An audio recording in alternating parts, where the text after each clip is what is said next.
والتعلم والتعليم والإفادة والاستفادة والحث على التمسك بكتاب الله وبسنة رسول الله صلى الله عليه وسلم، الدعوة إلى الهدى والرشاد، برحمتك فتقبل منا إنك على كل شيء قدير، والحمد لله رب العالمين، آمين. أما بعد، فالسلام عليكم ورحمة الله وبركاته.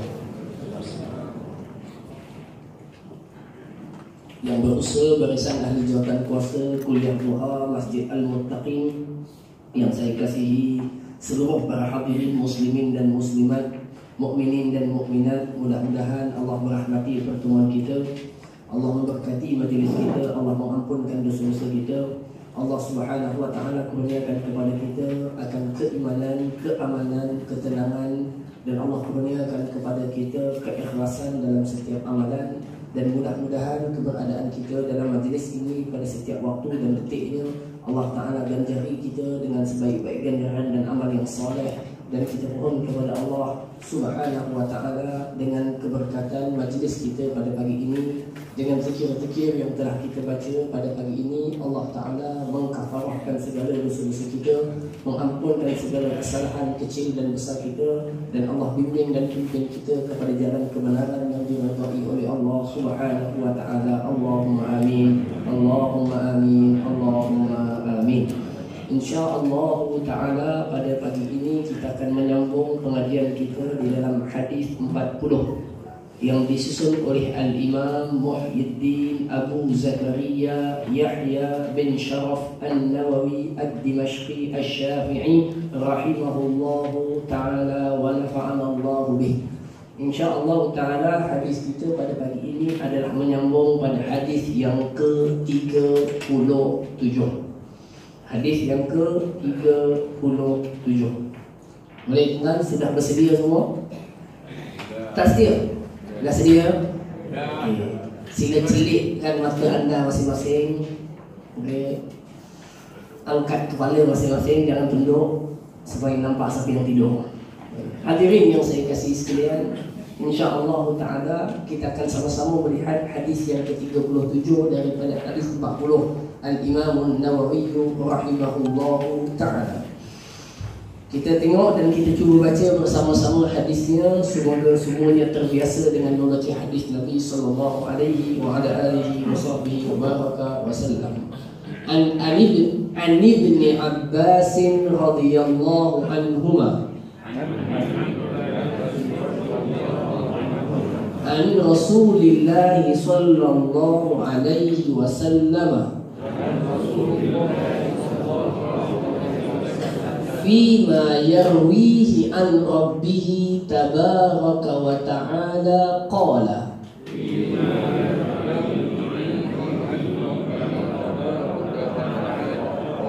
inna Allah kataba al-hasanati was-sayyi'at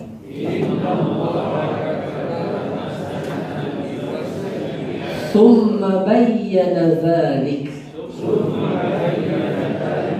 فمن هم بحسنة فلم يعملها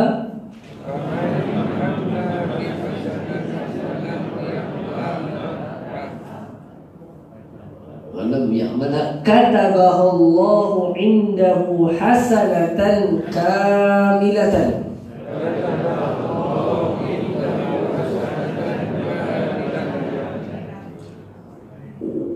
وإن هم بها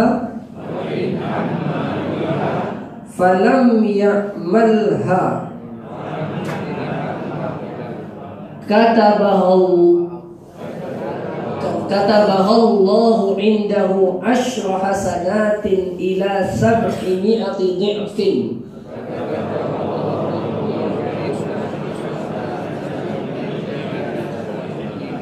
إلى أضعاف كثيرة وإن هم بسيئة فلم يعملها كتبها الله عنده حسنة كاملة وإن هم بها فعملها katabahallahu sayyi'atan wahidah. Nah, habis hadis ini kat situ saja. Yang bawah ni dia punya dipanggil sebagai komentar terhadap hadis, yaitu hadisnya rawahul Bukhari wa Muslim fi sahihaihima bihadhihi al-huruf. Katanya apa? Diriwayatkan hadis ini daripada Imam Bukhari dan Muslim dalam kedua-dua kitab sahih mereka seperti tercatat dalam catatan ini. Baik. Dan kita bagi kat atas semuanya. Hadis yang awal. Baik. InsyaAllah kita sama-sama masuk. Dan tuan-tuan, hadis ini adalah hadis yang amat besar di dalam pandangan Islam. Dan hadis ini merupakan hadis yang memiliki kedudukan yang amat besar dalam kita benar-benar mengenal dan memahami rahmat Allah Subhanahu wa ta'ala terhadap hamba-hambanya, khususnya di dalam penentuan dosa ataupun pahala. Banyak nyamuk tuan-tuan sekarang ni. Dan 2 ekor lah menyerang saya tuan-tuan. Jadi saya rasa longkang-longkang di sekitar masjid kena dibersihkan kembali. Ustaz yang mana? Darah manis ya, Masya Allah. Sapulah Kak Haji, mertua saya ni. Baik. Hadirin semua, tuan-tuan tengok. Baginda Nabi sallallahu alaihi wa ala alihi wa sahbihi wa baraka wasallam bersabda, ataupun riwayat hadis ini Ani bin Abbasin, daripada Ibnu Abbas radhiyallahu anhuma, daripada Ibnu Abbas. Ibnu Abbas maknanya anak kepada Abbas. Maksudnya Abbas ini ayah, yang riwayatkan hadis ini anaknya. Maka namanya adalah Abdullah bin Abbas. Sebab itu disebut radhiyallahu anhuma. Semoga Allah meredai keduanya, iaitu Abdullah dan Abbas. Abbas ini adalah pakcik Nabi SAW. Maksudnya Abdullah sepupu Nabi, betul kan? Ayahnya pakcik Nabi, ayah kepada pakciknya datuk Nabi. Maka Abdullah bin Abbas bin Abdul Muttalib. Begitu, okey? Faham ya? Baik. Abdullah ibnu Abbas radhiyallahu anhuma, beliau telah memeluk agama Islam dikatakan dalam catatan sirah 3 tahun sebelum Nabi berhijrah ke Madinatul Munawwarah. Okey, 3 tahun sebelum Nabi berhijrah ke Madinatul Munawwarah. Dan walaupun pangkatnya adalah sepupu, tetapi usianya adalah sangat muda ataupun kecil lah istilahnya pada waktu itu. Maka Abdullah ibnu Abbas yang merupakan sepupu kepada Nabi SAW ini merupakan seorang sahabat yang bertuah. Bagaimana dia bertuah? Beliau di antara orang yang telah mendapat doa daripada Nabi SAW secara khusus. Dan doa tersebut lebih kurang bahasa ataupun bunyinya, dan tuan-tuan boleh juga amalkan doa ini. Yang saya yakin ada imam di kalangan kita yang baca doa ini, iaitu dengan dibaca Allahumma faqihhu fid din wa'allimhu ta'wil. Nabi bacakan kepada Abdullah ibnu Abbas, ya Allah, berikanlah kepadanya. Nya tu siapa? Ibnu Abbas. Abdullah ibnu Abbas ni. Ya Allah, berikanlah kepadanya, iaitu Abdullah ibnu Abbas yang waktu itu masih kecil lagi. Faqihhu fid din, akan kefaqihan, kefahaman yang mendalam di dalam urusan agama, bagi dia faham urusan agama dengan baik. Wa'allimhu ta'wil, dan ajarkanlah ya Allah kepadanya. Siapanya itu? Abdullah ibnu Abbas. At-ta'wil, ya Allah ajarkanlah kepada Ibnu Abbas itu pentakwilan.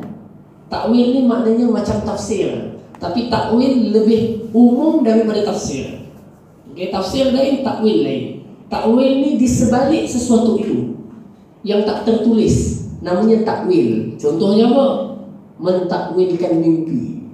Okay? Haji Mahfuz dia mimpi dia pergi kolam ikan teli, dia tengok, lepas tu dia balik, dia tak ambil ikan. Okay. Orang pun tanya dia pun tanya orang, saya mimpi macam ni apa maknanya? Nampak tak? Okay. Maknanya apa? Lalu orang pun mentakwilkan, tapi tak ada catatan kitab yang tunjukkan makna itu, tapi dia mampu mentakwilkan cerita tersebut. Abdullah ibnu Abbas adalah orang yang telah didoakan oleh Nabi dengan dua benda. Yang pertama, faqih dalam urusan agama. Yang kedua, pandai mentakwil, ada ilmu takwil. Hadirin semua. Dan ternyata Ibnu Abbas membesar sebagai seorang yang memang memiliki ilmu yang mendalam, khususnya dalam hukum akam agama, dan memiliki kebolehan menafsir dan mentakwilkan Al-Quran mengatasi sahabat-sahabat yang lain. Ini berkat doa Nabi. Jadi tuan-tuan boleh doa dengan doa ini, tukarkan untuk diri kita. Tuan-tuan boleh bacakan doa ini dekat cucu tuan-tuan. Okey, tukarkan sahaja lafaznya. Kalau cucu lelaki, Allahumma faqihhu fid din wa 'allimhu ta'wil. Kalau cucu perempuan, Allahumma faqihha fid din wa 'allimha ta'wil. Kalau nak baca untuk diri sendiri, Allahumma faqihni fid din wa 'allimni ta'wil. Kalau untuk imam baca untuk jemaah sekali, Allahumma faqihna fid din wa 'allimna ta'wil. Begitu. Okey? Ibnu Abbas dapat doa ini dan dia membesar menjadi seorang tokoh yang besar di dalam Islam, sehingga kan Zaid ibn Thabit menggelar Abdullah ibn Abbas sebagai turjumanul Quran, penterjemah Al-Quran, kerana hebatnya dia dalam memahami makna ayat Al-Quran. Dan pernah juga beliau digelar sebagai Habrul Ummah, iaitu tinta dakwat bagi umat Islam. Maknanya menunjukkan keilmuannya yang begitu dahsyat dan hebat. Tuan-tuan, saya terus pergi kepada kewafatan beliau. Beliau telah meninggal dunia, tuan-tuan, dan ada dicatatkan di dalam kitab Al-Kafi. Al-Kafi ini kitab sama, tuan-tuan? Kitab Syarah Hadis 40 yang disusun atau ditulis oleh Mufti, dulu Mufti, tuan-tuan, sekarang jadi Menteri lah, Menteri Agama, Dr. Zulkifli Al-Bakri, hafizahullah ta'ala wa mata'ahullah bisihati wal afiyah. Beliau mengarang dalam bukunya Al-Kafi pada membicarakan tentang Ibnu Abbas. Beliau mencatatkan dan merekodkan satu riwayat ketika Abdullah Ibnu Abbas meninggal dunia. Dan meninggal dunia, dah ada dekat dalam kain kafan, tiba-tiba datang seekor burung berwarna putih. Burung warna putih masuk ke dalam kain kafannya. Masuk dalam kain kafannya. Benar? Lalu orang yang berada di sekelilingnya mendengar bacaan ayat Quran, tapi mereka tak tahu siapa yang baca. Apa yang dibaca? Ya ayyatuhan nafsul mutmainnah irji'i ila rabbiki radiyatan mardiyah fadkhuli fi ibadi wadkhuli jannati. Tuan-tuan, itulah kisah yang berlaku kepada Abdullah ibn Abbas. Suaranya terdengar daripada situ. Ini dicatatkan oleh Dr. Zulkifli Al-Bakri di dalam syarahnya kepada hadis 40 yang bernama Al-Kafi. Beliau membawakan riwayat kisah tersebut. Allahu a'lam. Hadirin semua, inilah Abdullah ibn Abbas, seorang yang amat bertakwa kepada Allah. Paling bukan amat, maksudnya orang yang baik, yang soleh, dan merupakan memiliki ilmu yang sangat tinggi dan banyak. Semoga Allah kurniakan kepada kita limpahan kebaikan sebagaimana Allah kurniakan kepada Abdullah ibnu Abbas, dan juga kepada zuriat keturunan kita dan kepada seluruh ahli keluarga kita. Allahumma amin. Hadirin semua, tengok hadisnya. An Rasulillah sallallahu alaihi wasallam, Ibnu Abbas mendengar atau meriwayatkan daripada Rasulullah sallallahu alaihi wasallam fi ma yarwihi an rabbih tabaraka wa taala, sebagaimana yang Nabi telah riwayatkan daripada Allah Subhanahu wa taala. Ada tiga. Ibnu Abbas riwayatkan daripada Nabi, Nabi riwayatkan daripada Allah. Maknanya Allah bagi kat Nabi. Jadi hadis ini namanya hadis qudsi. Ada periwayatan daripada Allah Subhanahu wa taala, disandarkan kepada Allah Azza wa Jalla. Allah Ta'ala berkata atau berfirman dalam hadis qudsi ini. Apa tuan-tuan? Tengok betul-betul, fahamkan baik-baik. Innallaha katabal hasanati was-sayyi'at. Sesungguhnya Allah Ta'ala telah menetapkan segala kebaikan-kebaikan itu apa, ataupun ganjaran kebaikan itu apa. Mana ganjaran kebaikan itu sebanyak ini. Kebaikan tu apa? Ada dah, penerangan. Ada dah, tahu dah benda. Benda baik ni apa? Wasayyi'at, dan benda-benda buruk. Hasanat ni jamak. Maknanya apa? Allah Ta'ala telah meletakkan benda-benda baik. Kan? Bagi orang makan benda baik, belanja orang minum benda baik, bagi hadiah kat orang benda baik, senyum kepada seorang muslim benda baik, tegur orang Islam benda baik, duduk majlis ilmu benda baik. Semua itu ada dalam kebaikan. Telah ditetapkan benda baik apa? Wasayyi'at, dan benda buruk ada. Ada penerangan yang menyebutkan hasanat maknanya apa? Allah Ta'ala telah tetapkan dah ganjaran baik bagi setiap amalan. Yang ni berapa, ni berapa, ni berapa. Wasayyi'at, begitu juga ganjaran bagi setiap keburukan. Thumma bayyana dzalik, kemudian menjelaskan perkara tersebut. Berkata kebaikan dan keburukan tadi. Kemudian Nabi kata betul. Tuan-tuan tengok dia betul. Tengok perkataan Arabnya baik-baik. Faman hamma bihasanatin falam ya'malha katabahu Allahu indahu hasanatan kamilatan. Barang siapa yang hamma dekat terjemahan tuan-tuan apa dia? Bercita-cita. Dan terjemahan itu ternyata kurang tepat. Tapi bolehlah pakai daripada tak ada. Okay, tuan? Daripada tak ada. Tapi boleh pakai. Okey. Hamma.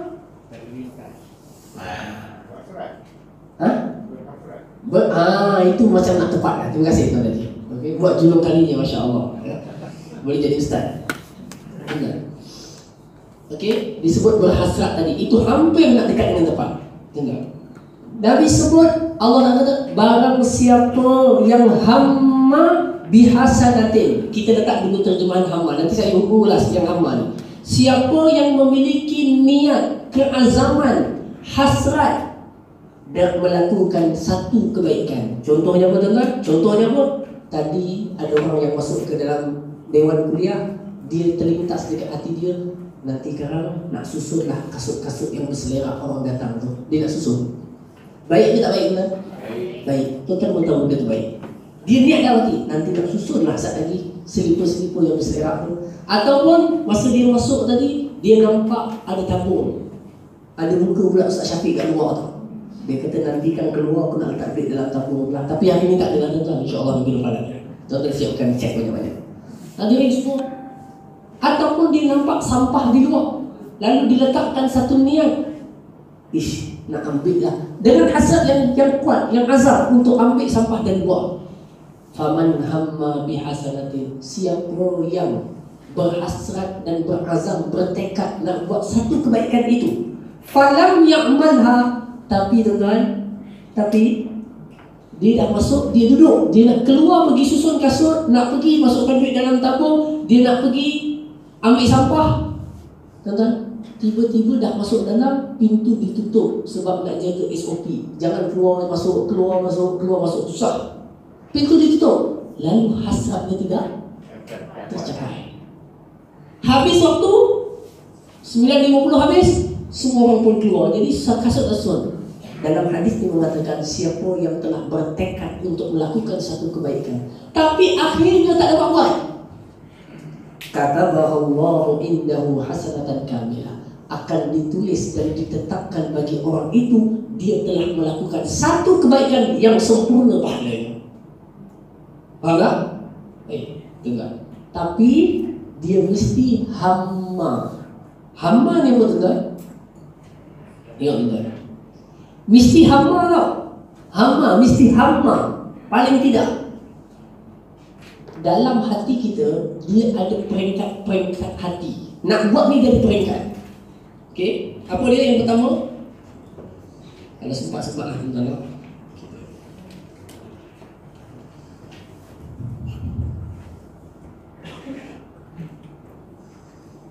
Hati ni yang keinginan yang paling rendah sekali, paling apa? Paling surface yang paling permukaan sekali, atas sekali. Nama dia hajis. Hajis ni apa tuan?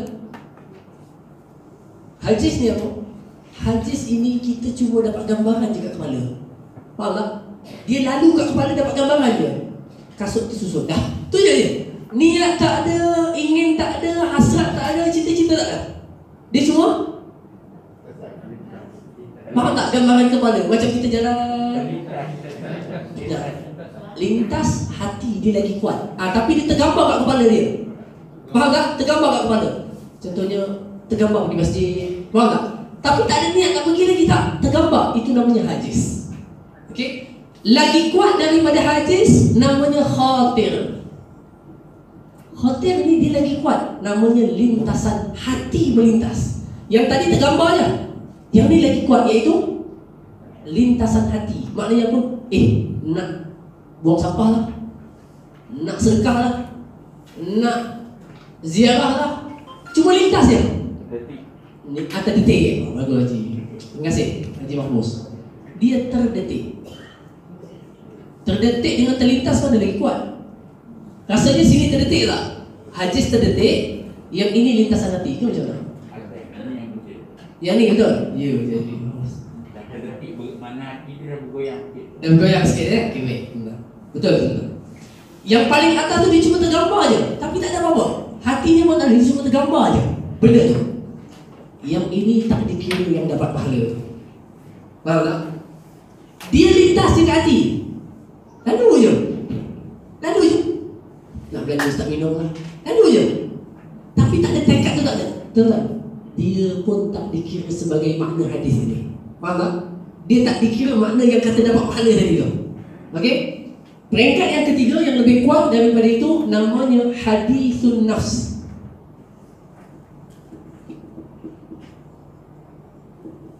Hadisun nafs. Hadis ni dalam bahasa Arab maknanya percakapan. Nafs maknanya apa?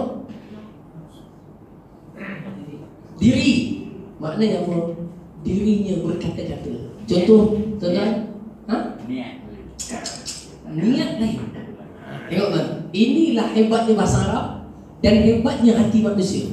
Dia tak sama. Dia tak sama. Tuan-tuan bangun pagi tadi, hati berkata, hari ni puasa bagus juga. Kat Malaysia, hari ni puasa bagus juga. Dah kira puasa ke belum? Belum. Itulah namanya hadisun nafs. Dirinya berkata-kata. Tuan-tuan sembahyang Allahu Akbar. Tiba-tiba imam sembahyang isyak, dia baca apa? Alif Lam Mim. Allahu la ilaha illa huwal hayyul qayyum. Nazzala 'alaikal kitaba bil haqqi musaddiqan lima bayna yadayhi wa anzala at-taurata wal injil. Surah Al-Imran. Dia kata panjang ni. Dalam hati dia bercakap. Dia kata, mufaraqah lah. Terus mufaraqah ke tak? Dah terkeluar ke tidak? Nampak ulama je ramai, Masya Allah. Dah keluar ke tak keluar? Muslimat. Buka topengnya. Okay. Tak nampak jawapannya. Jawapannya tidak, kerana itu hadisun nafs. Tetapi kalau dia kata apa? Aku keluar daripada jamaah, baru mufaraqah. Jiwanya berkata-kata sebab lagu. Faham tak? Jiwanya berkata, dia bercakap. Maka namanya hadisun nafs. Dia tak dikira niat, tak dikira azam. Bawah dia lagi kuat daripada hadisun nafs, namanya ham. Ham ni hasrat atau keinginan. Memang ingin. Faham tak Haji Mahfuz? Ingin. Tuan-tuan, sampai peringkat inilah baru masuk hadis ini. Yang baru kalau dia tak buat dapat pahala. Kalau dia buat dapat 10 kali ganda pahala. Okay? Dia bukan lintasan. Kalau lintasan tuan-tuan banyaklah, lalu je berjuta-juta niat. Itu bukan niat. Namanya lintasan. Tuan-tuan, saya yakin kalau tuan-tuan sembahyang, kadang-kadang diri kita dijahat. Dia bermain-main kata-kata. Betul tak? Keluar sembahyang lah. Itu semua tak dikira setelah sembahyang, melainkan dia letakkan ham. Okay, ham ni memang ada keinginan dan hasad untuk keluar, untuk buat baik. Dan ham itu lebih kuat daripada ham, namanya apa? Azam, keazaman ataupun niat. Banget, maknanya apa? Niat ini nak sampai niat bila? Berapa tingkat? 5 tingkat. 1, 2, 3, 4, 5. Tingkatan terakhir inilah niat. Maknanya apa? niat itu betul-betul hatinya bulat, tekad, dan dia akan dipertanggungjawabkan dengan niat itu. Inilah yang baru ada kiraan dosa pada bermula daripada ham. Bermula ham, dah dapat dah. Kalau baik, pahala. Kalau tak baik, nanti kita jumpa hadisnya. Tetapi azam ni tuan-tuan, azam ni sudah dikira sebagai amalan. Ada niat, azam dah dikira amalan. Dalilnya baik ataupun buruk. Kalau baik, dia dah kira beramal baik. Kalau buruk, dia dah kira beramal buruk. Siapa yang ada? Ada apa? Tuan-tuan peher ke tak peher ni? Saya takut syok sendiri dia. Tuan-tuan tak faham tanya, saya akan tutup awal untuk buka sesi soal jawab, insya-Allah. Hadirin semua, azam ini adalah tekad yang bulat, memang tak ada bisikan, memang kuat dia nak buat. Kalau dia azamkan yang baik, bulat nak buat yang baik, dia sudah dikira buat. Ataupun dia kira beramal. Kalau dia bulat nak buat, dia sudah dikira beramal jahat. Kalau jahat, berdasarkan hadis Nabi SAW, hadis yang sahih, Nabi SAW bersabda, "Idzal taqal muslimani bisayfayhima fal qatil wal maqtul fin nar." Qalu hadzal qatil fama balul maqtul, qala innahu kana harisan ala qatl sahibihi atau kama qala sallallahu alaihi wasallam. Baginda bersabda, apabila dua orang Islam bertemu dan bergaduh, bisayfayhima, dengan bawa dua-dua pedang. Maknanya gaduh betul ke gaduh main-main? Lawan betul-betul ni tuan-tuan. Lawan. Pasal apa? Arnab dia kena curi. Dia pun pergi sebelah, bawa barang. Kamu curi ya? Dia kata mana dia curi? Dia membawa barang juga. Jadi dia dua-dua memang nak bergaduh. Okay, dua-dua memang nak bergaduh. Tiba-tiba satu tu dia kebetulan memang dah pernah belajar silat cekak Hanafi. Dia hebat sikit lah. Dia punya hayon tu lagi laju dan padu. Lalu kawan ni lambat sikit. Jadi kawan tu terbunuh dahulu. Wal'iyadzubillah. Terbunuh dulu. Hadirin semua, Nabi kata dalam hadis ini, apabila dua orang Islam menggunakan senjata tu bertemu dan bergaduh, orang yang membunuh itu tempatnya dalam neraka kerana dosa apa? Dosa membunuh. Itu tak apa. Tetapi Nabi kata apa? Wal maqtul finnar. Orang yang terbunuh pun masuk neraka. Kenapa? Kerana dia dah sampai kepada peringkat azam dah memang nak bunuh kawan tu. Cuma parang dia lagi cepat daripada parang dia. Lalu dia kena dulu. Kalau dia tak kena dulu, kawan tu yang mati dulu. Faham tak? Maka azam sudah wujud, dia sudah dikira beramal. Dah ada buat jahat. Tapi kalau dia baru hadisun nafs, dia tak dikira benda soleh. Kalau dia sekadar khatir, aku lah alah kata saya rasa banyak lah. Tuan kata, ustaz yang aku geram betul dengan masak saya sepak dia ustaz. Dia cuma lintas dia kan. Nampak? Lintas dia tak jadi. Azam dikira dosa. Jadi tuan-tuan kena bezakan lima ni. Begitulah dalam fiqah. Tuan-tuan nak nazar, tapi nazar tu dia bermain-main di dalam badan. Sembelih kambing lah. Faham tak? Ish, ni kalau jadi macam ni sembelih kambing lah. Macam tu je. Haji Mahfuz kalau dapat anak lagi sembelih kambing lah. Contoh lah. Contoh. Dia lalu je. Dia lalu je. Dia tak jadi nazar. Tapi setelah dia azamkan, kalau seandainya aku diizinkan dan dikurniakan dengan anak lelaki, maka akan aku nazar dengan menyembelih sekian dan sekian. Kalau dapat anak perempuan, aku akan sembelih dengan berapa ekor sekian dan sekian. Dia buat lillahi ta'ala dengan azam, tekad yang tulus. Jadilah itu nazar yang dituntut wajib ke atasnya.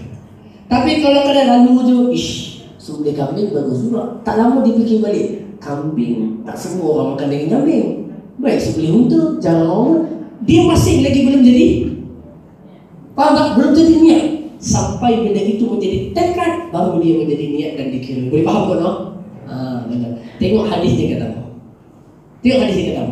Faman hamma bihasanatin, siapa yang memiliki hasrat untuk melakukan perkara baik. Falam ya'malha, tapi tak dapat nak buat. Tuan-tuan masuk kuliah, keluar-keluar tengok tabung orang dah buat lari, tabung surau masjid, jalan-jalan dah sedia ambil, tengok-tengok tak sampai depan kita, sambung tu tak sampai. Tapi dia dah ada sadar, duit dah siap dah, RM5 tak tu atau RM10. Tuan-tuan, bila dia keluar, tabung pun dah jumpa, dia sudah dicatat seperti bersedekah. Ada hamma bihasanatin falam ya'malha katabaha Allah indahu hasanatan kamilah. Wa in hamma biha, kalau dia hasrat nak buat baik, fa'amilaha, dan dia betul-betul buat, katabaha Allah indahu asyra hasanatin, Allah akan tulis baginya melakukan 10 kebaikan sampai boleh digandakan sampai kepada 700 kebaikan ataupun lebih daripada itu. Tuan-tuan, bilangannya berbeza-beza. Tuan-tuan, satu tabung yang berjalan, Haji Mahfuz, satu tabung yang berjalan, 10 orang yang masuk, semua pahalanya tak sama. Kenapa tak sama? Berdasarkan kepada imannya dan yakinnya dan harapannya kepada Allah. Tak sama. Tuan-tuan datang sini, semua ada majlis, duduk dalam satu majlis, pahalanya tak sama. Tuan-tuan, pahalanya tak sama. Haji Afifi dia datang, orang lain datang nak dengar sambungan hadis. Haji Afifi dia datang lain, dia datang nak dengar pengajian hadis, nak bersilaturahim dengan kawan-kawan. Lagi dia nak tafaqquh fiddin, mendalami urusan agama. Lagi dia nak, kalau boleh datang nanti ada tabung dia nak sedekah RM50 dalam tabung kuliah doa. Jadi dia datang tu dengan harapan yang banyak, pahalanya berbeza. Orang ketika masuk ke dalam tabung memiliki niat yang pelbagai. Ada yang masuk tabung infak, sudah habis cerita. Ada yang kedua masuk, ya Allah bersihkanlah hati aku dan diri aku dengan sedekah ini. Yang ketiga lain, ya Allah aku bertakarrub mendekatkan diri kepadamu ya Allah dengan sedekah ini. Lain. Nampak tak? Maka setiap orang mendapat di atas niatnya. Kan Nabi sebut innamal a'malu binniyat. Boleh faham tak? Jadi boleh faham tuan-tuan maknanya apa? Maknanya apa? Orang mukmin yang bijak, dia boleh menjadi kaya raya dengan pahala kalau dia pandai mengeksploitasi niatnya. Maknanya dia menggunakan niatnya. Hadir ke sini dengan berbagai niat yang baik, dengan hasrat yang baik, didapati ganjaran yang berbeza-beza. Oleh itu para hadirin semua, nantilah panjang pula dinda, kita buka untuk soalan. Baik, sambung hadisnya. Wa in hamma bisayyi'atin, barang siapa yang berkeinginan dan berhasrat melakukan suatu perkara yang jahat, maknanya buruk. Buruk. Okey, buruk. Contohnya tuan, dia berhasrat. Apa dia? Dia berhasrat untuk buang sampah tepi, angkat orang yang kakinya sakit. Contohnya. Ataupun dia sengaja nak blok kereta ustaz dekat parking. Hamma bisayyi'atin, contohnya bagi orang susah nak keluar, falam ya'malha, dia dah niat dah, insya aku nak buat lah benda ni, tapi akhirnya dia tak buat. Sebab apa? Sebab kebetulan tempat parking itu ada kamera CCTV. Tongkat yang diletak itu kebetulan betul-betul sebelah orang. Dia dah hasrat nak buat tak? Ada hasrat yang nak buat dah, tapi dia tak buat. Dia batalkan rancangan itu. Dalam hadis mengatakan apa? Katabahallahu indahu hasanatan kamilah. Dia nak buat jahat dengan azam, kemudian dia batalkan hasrat itu, tak buat, dia dicatat melakukan kebaikan. Subhanallah. Tuan-tuan faham tak? Orang nak buat jahat, tak buat jahat, dapat pahala.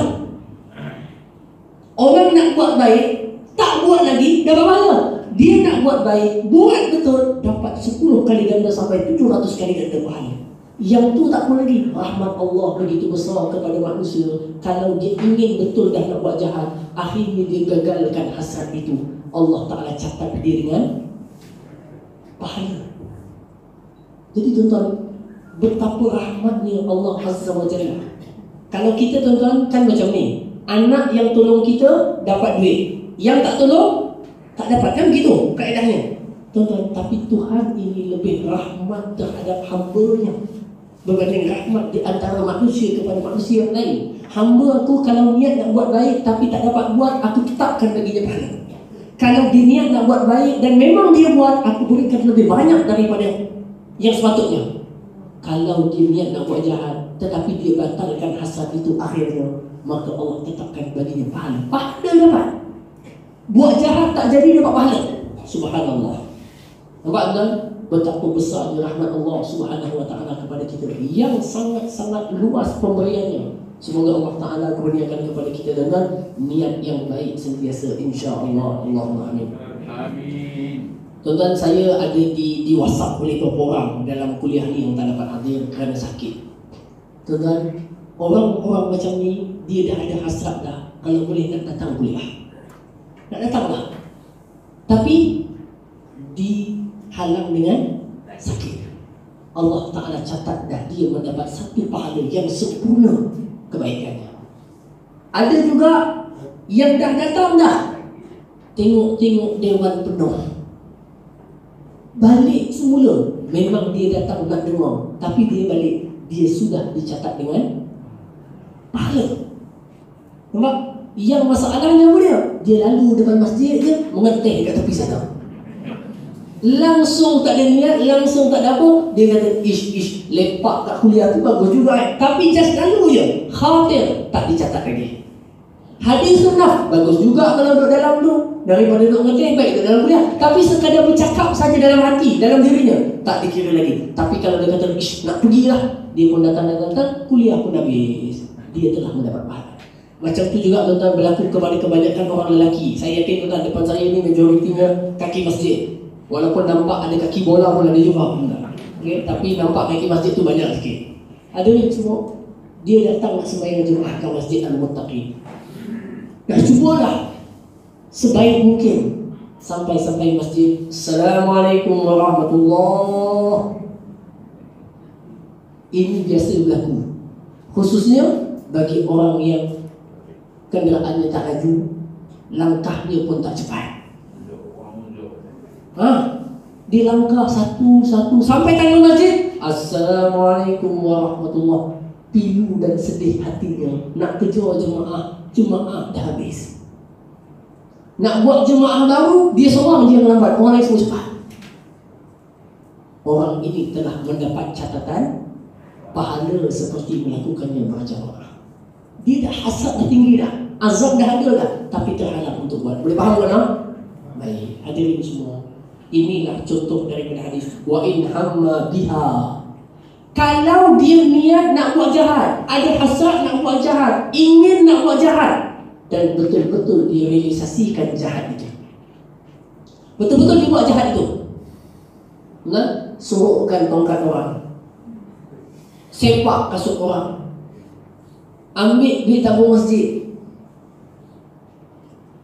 dia ni hasrat nak buat itu, dan memang dia mampu buat dan akhirnya dia buat. Tuan-tuan, dengan rahmat Allah yang maha besar, Allah Ta'ala kata, Nabi kata, Allah Ta'ala kata Allahu sayi'atan wahidah.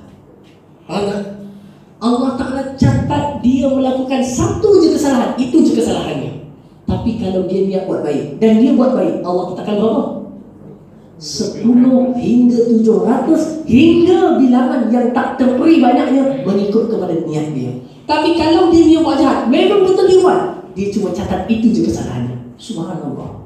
Tuan, ini Tuhan yang maha luas pemberiannya, maha besar kurniaannya. Dia tidak akan menzalimi manusia, tetapi dia akan kurniakan dengan sebanyak-banyak kurniaan. Kenapa kita tidak mampu untuk bertasbih kepada Allah Azza wa Jalla dan memujinya dengan sebenar-benar pujian, sedangkan kurniaannya kepada dia teramat banyak. Yang baik digandakan, belum buat dia bagi. Niat jahat tak buat, tak catat. Kalau buat, satu je dicatat. Nampaklah bagaimana ihsannya Allah kepada hamba-Nya. Dan apa pula yang kita balikkan kepada Allah Azza wa Jalla, yang terkadang sajalah tuan-tuan ingatkan diri kita sendiri, lalai selalu kepadanya, sedangkan kurniaannya banyak kepada kita. Langgar perintahnya, sedangkan dia banyak beri kepada kita. Luaskan rahmatnya kepada kita. Ini yang perlu kita sama-sama amati dan fahami. Hadis semua saya tutup dengan satu hadis daripada Nabi SAW. Saya tutup untuk buka persoalan, tuan-tuan, untuk buka persoalan. Hadirin semua, dan saya sebenarnya pun nak ada kerja pergi ke Pekan, ada pengajian yang saya takut trafik lightnya banyak dan sampai merah-merah semua, jadi takut terlambat dengan kelas untuk pengajian saya. Hadirin semua, pasal lepas PKP jadual semua berubah. Tuan-tuan berubah. Sepatutnya 8.30 kan? Dah jadi 9, jadi dah tunggu enggak semua. Kalau 8.30 dia enggak cantik boleh kan? 8.30, 9.30 saya lajak-lajak dari 9.45 begitu ngam-ngam. Tapi tak apalah, kita jadi kena rushing macam tu. Baik, hadirin semua, Allahumma salli wa sallim wa barik alaihi wa ala alihi. Nabi pernah sebut di dalam hadis, kata Nabi SAW kepada sahabat ketika mereka pergi berperang, kata Nabi, di Madinah terdapat seorang lelaki yang tidak merentasi benua-benua tanah-tanah macam kita telah menampak jauh keluar Madinah nak pergi perang, tetapi orang itu bersama-sama berkongsi pahala dengan kita berjihad fisabilillah ini. Terkejut para sahabat, kita berpanas, berpenat, lelah, jauh menampak dapat pahala itu sepatutnya, tetapi ada orang duduk kat Madinah, entah-entah dalam rumah aja, tetapi berkongsi pahala dengan kita. Kenapa ya Rasulullah? Kata Nabi SAW, habasahumul marad. Orang itu, orang itu telah terhalang menyertai kita dengan sebab sakit. Kalau dia tak sakit, dia dah ada dengan kita dah. Tapi sebab sakit, niatnya telah mendahului amalnya. Sebab itu tuan-tuan, saya pesan kepada semua, perbanyakkan niat yang baik. Perbanyakkan niat yang baik. Walaupun tak dapat buat, insya-Allah Allah catat itu kita buat. Hadis yang lain Nabi sebut apa? Orang yang niat betul-betul nak mati syahid fisabilillah. Niat betul-betul, Allah kalau boleh dapat nak mati di jalan Allah, dibunuh dan terbunuh oleh musuh Allah, dan akhirnya dia mendapat syahid. Kata dalam hadis, kalaupun dia mati di atas katil, mati atas katil, akan diberikan kepadanya kedudukan di akhirat nanti sebagai kedudukan syuhada, orang mati syahid. Apa dengar yang penting? Niat. Lebih kurang begitu kisahnya. Apa yang penting? Niatnya. Maksudnya, niat nak pergi kuliah, habis kuliah. Niat nak pergi umrah, tak dapat nak pergi, kuota habis. Niat nak pergi haji, betul-betul nak pergi lah, buat dah semua, akhirnya tak dapat. Allah Ta'ala catat dengan ganjaran pahala. Jadi tuan-tuan, niat seseorang itu lebih baik daripada amalnya. Ada orang beramal dah, tapi niatnya buruk, lagi tak ada apa-apa. Berbanding dengan orang yang niat baik dah, tapi tak dapat beramal, itu baik. Banding kira yang dah beramal lah, niatnya buruk. Pergi haji untuk riak, pergi masjid untuk tunjuk kepada orang, sedekah untuk dibanggakan. Walaupun beramal dah baik, niatnya buruk, tidak ada baiknya. Banding dengan orang yang niatnya dah baik dah, tapi bukan cakap, bukan lintasan, hal atau azam, tuan-tuan, dia telah dicatat baginya akan pahala walaupun belum sempat melakukannya. Wallahu a'lam. Ada soalan? Silakan. Woi, lajunya. 3 soalan. Inna lillahi wa inna ilaihi raji'un. Silakan. Perbezaan perkataan takbir tadi dengan ramalan. Takbir dengan ramalan, Sama. Ramalan mimpi, takwil mimpi lebih kurang. Okey. Rumutan hati kan, rumutan hati sembahyang, imam cepat tengah imam. Mana tak rumutan hati? Kedudukannya ada dekat hadisun nafs. Okey.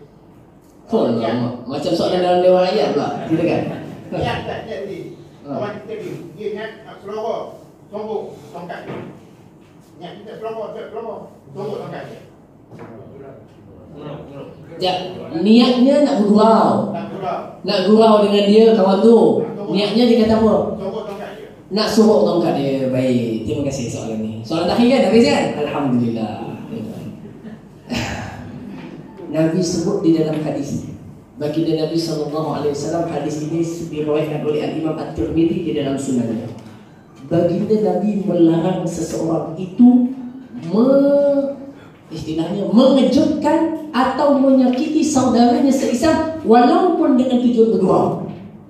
Contoh, menyembunyikan tongkat. Memang hadis menyembunyikan tongkat. Contoh, menyembunyikan tongkat juga. Kerana menyembunyikan tongkat akan menyusahkannya. Macam, mana tongkat aku ni? Gelap. Tu bawah meja aku letak. Tak boleh dikira bersalah. Kenapa? Menjadikan seorang mukmin itu menjadi resah. Mana tongkat aku? Dia kata, Ji, motor bocor. Ya betul. Dia pun jalan cepat-cepat. Mana dah betul? Saja je April Fool. Nampak tak? Tak boleh dalam Islam. Okay. Kalau nak bergurau boleh, mesti gurau itu betul-betul. Contohnya apa? Haji, nama apa Haji? Saya dah lama kenal tapi nama tak ingat. Ruslan. Haji Ruslan, kenapa telinga berlubang? Dia pun gelak. Lubang Ustaz? Yalah, kalau tak lubang nak dengar macam mana? Gurau kan? Tapi betul gurauannya. Nampak tak? Okey? Wallahu a'lam. Ada soalan lain akhir? Silakan JFB. Sekejap. Angkat dulu tangan dulu. Silakan. Hati kita yang tahu. Dia kuat. Keinginannya itu kuat. Lintasan dia lalu je. Dia lalu je. Nak bagi duit lah. Dia tak ada azam. Tak ada. Itu kata semua 5 ni di hati.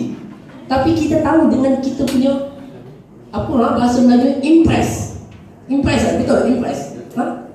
Maknanya dia hati tu betul-betul nak buat. Itu jadi azam. Kalau dia lalu je, tak. Namanya khatir.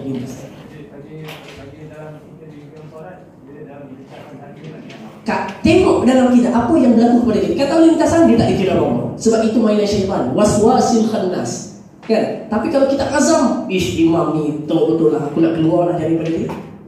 Betul-betul ingat aku nak keluar daripada jamaah ini. Jadi ufah-ufah. Baru tak. Maka ham dan azam baru memberikan kesan.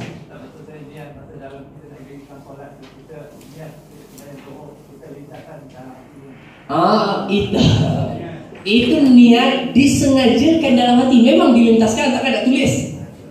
Kan? Hati kan macam tu. Maksud dilintaskan tu bukan lintas yang kedua tu. Lintas tu maknanya benda itu disebut dengan hati. Kesengajaan dan kesengajaan tu. Sahaja aku solat fardu zuhur, tiba-tiba tengah sembahyang, asal lah. Asal tu lintas. Lintas tu tak dikira. Yang azam tu yang dilalukan dekat hati dengan sengaja. Sahaja aku sembahyang fardu zuhur. Itu dilalukan dekat hati, tapi dengan azam. Okey, jadi kita berkaji lagi tentang hati insya-Allah. Silakan, ringkas habis kelas. Silakan. Allahumma faqihnahu fid din. Adakah dia bersambungan dengan Ihdinas siratal mustaqim? Adakah doa dia? Baik. Kalimah ketiga. Terima kasih. Setakat yang saya jumpa dalam yang Nabi doakan dua kali. Allahumma faqihhu fid din wa 'allimhu ta'wil. Tapi kalau tuan-tuan nak baca doa sendiri, minta lebih kepada Allah. Ya Allah, fakihkan aku dalam agama, pandaikan aku takwil, kemudian tetapkan aku dalam siratal mustaqim, rezekikan aku dari rezeki. Pulang, terserah. Boleh. Doa kau nak meminta tidak apa-apa. Tapi dalam matan hadis doa kepada Ibn Abbas ada dua saja. Wallahu a'lam. Aqulu qawli hadza wa astaghfirullah al-azim li wa lakum. Allahumma anfa'na bima 'allamtana wa 'allimna ma yanfa'una wa zidna 'ilma warzuqna 'amalan salihan yuqarribuna ilaika warzuqna niyatan salihatan daimatan ya arhamar rahimin wa tub 'alaina taubatan nasuha warzuqna husnal khitam ya arhamar rahimin wa ahsin 'aqibatana fil umuri kulliha وأجرنا من خزي الدنيا وعذاب الآخرة يا أرحم الراحمين والحمد لله رب العالمين. السلام عليكم ورحمة الله وبركاته.